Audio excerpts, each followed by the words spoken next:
నాది కాదు ఈ బ్రతుకు. ఎవడాడు వాచ్మెన్ ఒకసారి ట్రైన్లో వెళ్తున్నాడు.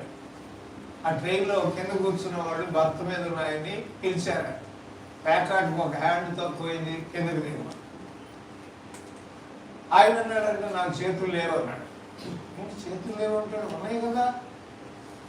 ఈ నాయ కాదు అన్నాడు. నాయ కాదని ఎవరికి నీకు ఎవరు మెంట్లా, కొంచెం లేవంటావు, కొంచెం ఈ నాయ కాదంటావు, కిందకి దిగమంటే ఆయన కిందకి దిగి చెప్పాడు.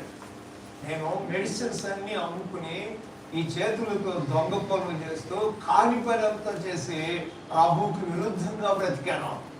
ఆయన నన్ను విలువైన రక్తంతో కొనుక్కున్నాడు. ఇప్పుడు నావికది నా ప్రభు చిత్తం లేకుండా నేను ఈ చేతులతో ఏ పని చేయను. నేను కూడా కొన్నాడు దేవుడు.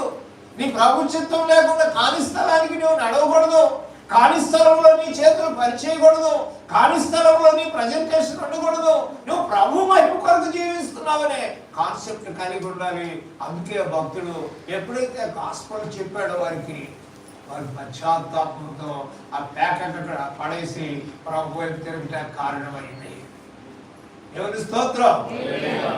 దేవుని కొరకు